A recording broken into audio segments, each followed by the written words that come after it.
안녕하세요. 크립토TV입니다. 오늘은 비트코인의 적들이 우리를 도와주고 있는 코미디 같은 사건 하나를 소개해드려 보도록 하겠습니다. 그 전에 강대국들이 지금 본인들을 위한 이기적인 행동을 하고 있지만 이게 의도치 않게도 여기저기서 비트코인의 가격을 서서히 들어 올리고 있는 모양새인 것 같습니다. 몇 개만 소개를 해드리면 10월 17일자로 해서 아마 보셨어도 그냥 넘어가셨을 가능성이 높은 기사입니다. 미국의 학자금 대출을 또 6조 원을 탕감을 해줬다고 하죠. 바이든 정부가 정말 마지막까지 돈을 있는 힘껏 쥐어짜는 모양새인데요. 제가 왜 보셨지만 그냥 넘어가셨을 거라고 얘기를 드렸냐면요. 바이든 정부가 취임한 이래로 학자금 대출 탕감 규모로만 무려 240조 원을 탕감을 했었습니다. 그러니까 또 6조 원이라고 해봤자 뭐 한 3% 될까요? 얼마 되지 않는 규모다. 참 대단한 나라인 것 같은데요. 근데 참고로 한국의 1년치 예산이 지금 600조 원이 조금 넘거든요. 그러니까 한국 예산의 3분의 1 이상을 학자금 대출 탕감으로만 쓴 나라입니다. 여기 의료 쿠폰이나 식음료 지원 또는 부동산 정책 지원, 반도체 지원금 이런 거 다 빼고 학자금으로만 무려 240조 원. 이러니까 이제 돈을 너무 많이 풀어서 이제 수혜가 비트코인으로 서서히 들어오고 있지 않나 생각이 들고요. 중국 역시도 비트코인을 위해서는 하진 않겠죠. 제코가 석자기 때문에 3개월 만에 또 대출 우대금리를 0.25% 인하를 했다고 하는데 그 결과는 친절하게 나와 있네요. 비트코인의 상승으로 이어질 것이다. 계속 벌어지고 있는 일입니다. 그리고 정말 오래된 기사긴 한데요. 러시아가 채굴을 합법화했대 또는 국영거래소를 만들었대. 이게 이제 11월 1일부터 러시아 나라가 자체적으로 채굴을 해서 비트코인으로 돈을 번다고 합니다. 비트코인을 위해서 하는 게 아니라 당연히 먹고 살기 위해서 생존을 위해서 하는 겁니다. 아시겠지만 러시아 지금 경제 굉장히 어려워졌고요. 우크라이나는 이렇게 지원이라도 누가 해주고 하지만 다 막혔습니다. 자원이 있어도 팔지를 못하는 상황.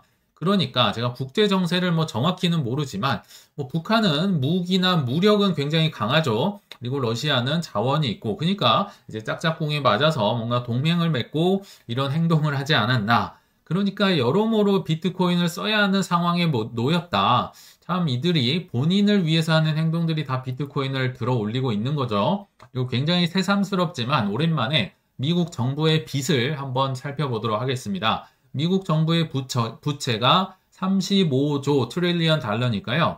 35조 달러를 넘어섰다고 합니다. 여기 보시면 최근에 9월에서 10월 넘어가는 길목에 빼꼼 올라와 있죠. 이게 지금 미국 정부의 빚이 올라가는 속도인데요. 항상 9월에서 10월 넘어갈 때 서전트 점프, 요때도 1년 전에도 했었네요. 10월부터 이제 단기 국채를 좀 더 많이 찍어낼 것이다. 이게 계획에 잡혀 있어서 조금 늘어날 거라고 예전에 말씀드렸는데 그런 게 좀 반영이 되지 않았나 생각이 들고요. 근데 이 35조 달러가 얼마나 많은지 제가 한번 환율로 계산을 해보니까 지금 환율이 좀 올랐습니다. 한 1370원을 적용을 해본 결과 4경 9천조 원을 넘어서고 있습니다. 거의 5경 원이 되는 정말 말도 안 되는 돈이 미국 부채인데요. 참고로 미국 정부는 이 부채를 줄일 생각이 전혀 없습니다. 늘리면 늘렸지 만약에 줄인다. 그거는 정말 경기 침체에 어마어마한 신호가 될 수 있고요. 그러면 큰일 납니다. 미국도 그러고 전 세계가 다 큰일 난다. 그래서 무조건 올릴 생각만 하고 있는데 그 논리가 어디서 나왔냐면요. 자, AI로 GDP를 더 늘리면 되지. 더 많이 벌면 이제 많이 써도 그래도 좀 상세가 되잖아요. 그래서 AI 쪽으로 물론 민간 기업도 많이 투자를 하지만 미국도 양적 긴축을 하고 있는 상황에서도 엄청난 돈을 집어넣으면서 AI를 부흥시키려고 한다. 그래서 AI나 AI 코인 쪽이나 다 좋게 보고 있다. 계속 많이 말씀을 드렸던 것 같아요. 아무튼 5경 원에 육박하고 있다. 근데 여기서 또 제가 눈을 감고 생각해 보니까 블랙락이 10월 한 20일경에 제가 그 자료를 확인해 본 결과 운용 자산이 무려 1.55경원을 돌파했습니다.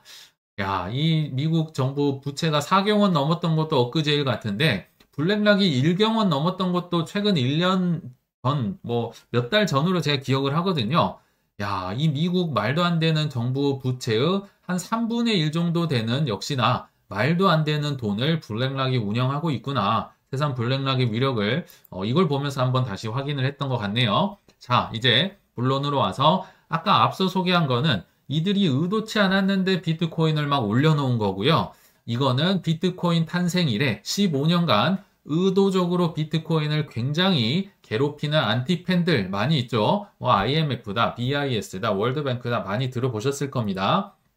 그 페드의 이제 한 미니애폴리스 연은 총재 그쪽에서 이제 준비은행에서 보고서를 냈다고 하는데요. 이들의 말은 새삼스럽지 않습니다. 미국의 만성적인 재정 적자가 더 확대되지 않도록 하기 위해 비트코인을 아예 금지를 하든지 세금을 부과하든지 근데 따지고 보면 이 근거가 좀 부실합니다. 아까 미국 부채 거의 5경 원에 육박한다고 하는데 이 부채 때문에 비트코인이 탄생을 했잖아요. 근데 이들은 반대로 비트코인을 금지한다면 정부 적자가 더 커지지 않을 수 있다. 오히려 비트코인 탓을 하면서 이 부채가 너 탓이요 이렇게 얘기를 하는데 그렇게 와닿지는 않는 것 같아요. 그리고 ECB 유럽 중앙은행 12개국 정도가 되는 이제 유럽의 동맹국이죠. 이 유럽 준비은행에서도 달갑지 않습니다. 비트코인 내기 도박으로 다뤄야 된다. 가치가 제로다. 이거 식상한 내용들 찾아보면 굉장히 많이 나오는데요. 최근에 이런 유럽 중앙은행에서 비트코인의 가치가 별로다. 비트코인 엉망이다. 이거를 증명해 본다고 하면서 내본 이제 보고서가 있어서 제가 한번 짧게 말씀을 드려보도록 하겠습니다. 유럽 중앙은행에서도 사무총장 내지는 이제 경제학자, 석학으로 꼽히는 2명, 이 ECB 소속의 경제학자 2명이 비트코인의 가치 없음, 덧없음이라고 해야 될까요? 아무튼 안 좋다. 이거를 증명하려고 보고서를 냈다고 합니다. 그러면서 비트코인 상승, 이게 결과적으로 부의 불평등을 초래한다. 불평등, 불공평하다. 이들의 이제 행동과 비슷하죠. 그러면서 상승 제한법을 시행해야 된다. 결론은 엉뚱하게 나오긴 했는데, 자, 이들이 어떤 행동을 했는지 다른 이제 블록미디어 기사에서 잘 소개를 해줘서 제가 그걸 좀 나눠보려고 합니다. 근데 시작부터 뭔가 조금 이상합니다. 논문을 길게 썼거든요. 백데이터도 엄청 많고요. 근데 초기 채택자가 막대한 이익을 향유해서 불공평하다. 초기 그 투자한 사람들이 엄청난 이익을 가져간다. 뭔가 전제가 이상하죠. 자, 논문은 보통은 일시적인 거품이고 터질 것이다.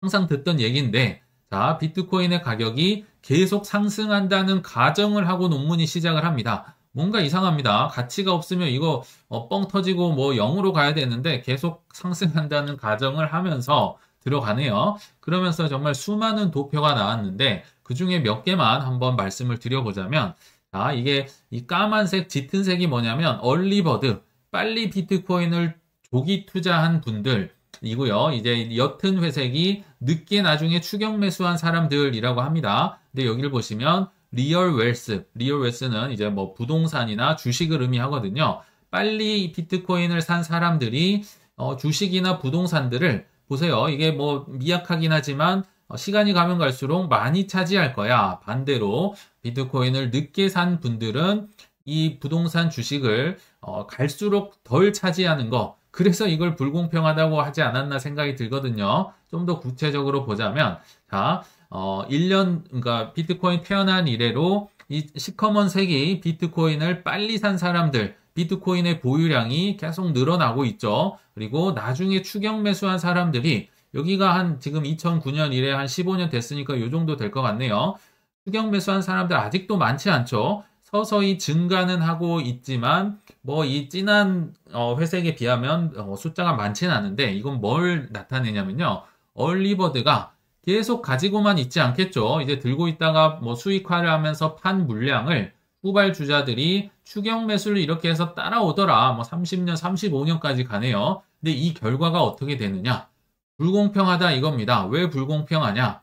이 얼리버드들이 소비력이 증가가 되더라. 결국 비트코인을 빨리 사놨기 때문에 엄청나게 부자가 돼서 소비력이 굉장히 빨리 증가를 하고 있음을 알 수 있죠. 달리 얘기하면 늦게 산 사람들, 여기 얼리버드가 아니라 늦게 오신 분들은 얼리버드의 소비력을 따라올 수 없다. 뭐 이렇게 결론이 맺었는데요. 이걸 보면서 어떤 생각이 드시나요?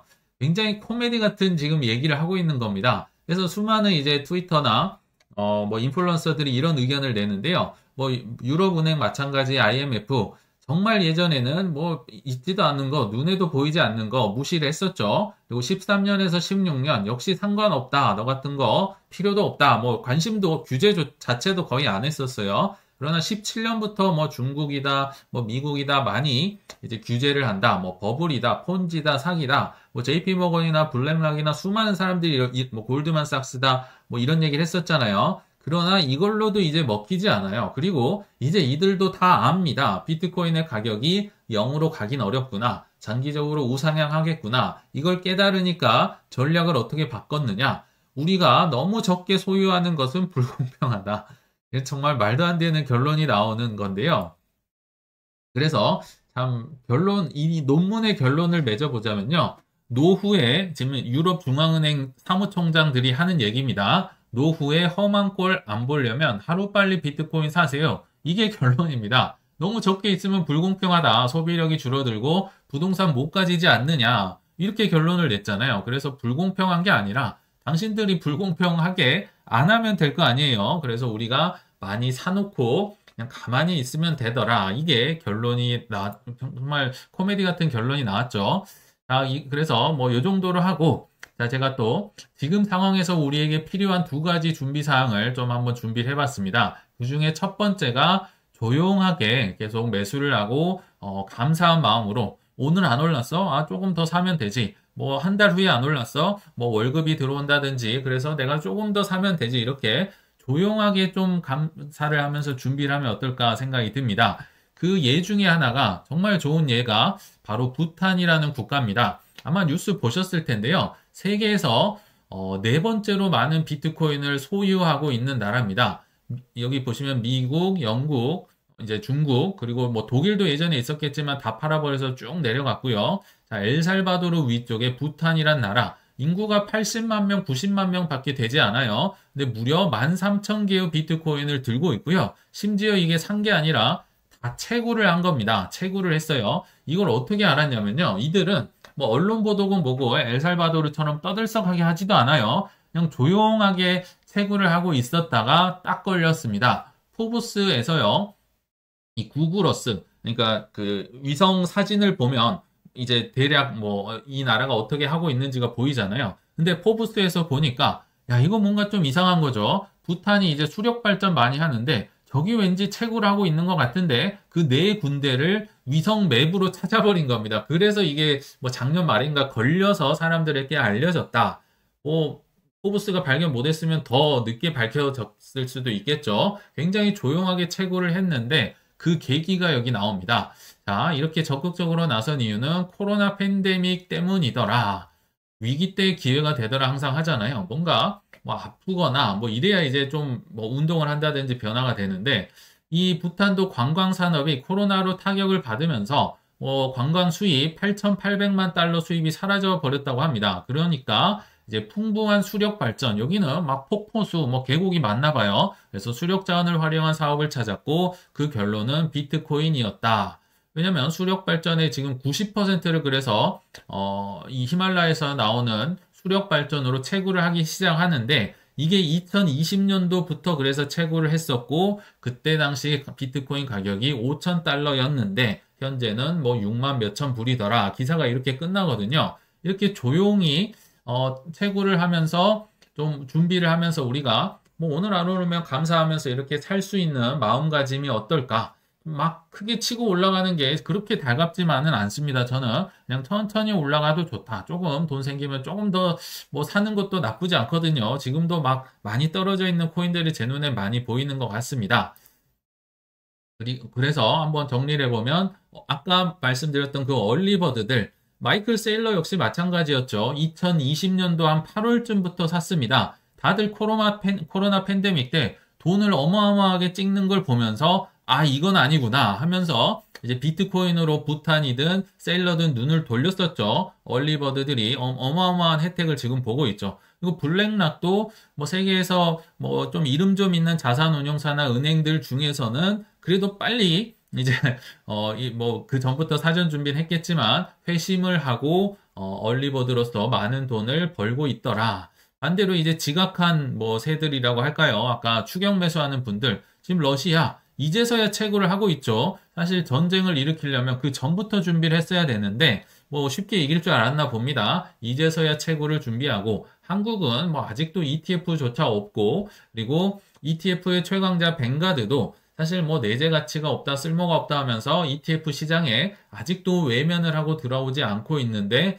글쎄요. 지금은 뭐 블랙락 뱅가드 차이가 얼마 안 날 수 있지만 가면 갈수록 저는 차이가 커질 거다. 아까 그 그래프가 잘 나타내지 않았나 생각이 듭니다. 그리고 두 번째 준비사항 뭐 결론이기도 한데요. 건강한 상태로 좀 불장을 맞았으면 좋겠다 생각이 듭니다. 건강하지 않으면요. 아무리 내 계좌가 10배, 20배 되더라도 정말 하나도 재미없습니다. 뭐 크진 않지만 최근에 제 아들 둘이가 번갈아 가면서 폐렴에 걸리니까 그리고 뭐 입원까지 하니까 뭐 코인 오르는 걸 쳐다볼 여유라든지 뭐 정말 뭐 이 재미가 하나도 없더라고요. 우리 구독자님들께서도 절대 아프지 않고 검진도 제때 잘 받으시면서 무탈하게 강세장을 맞으시길 바라면서 이만 물러가겠습니다. 시청 감사합니다.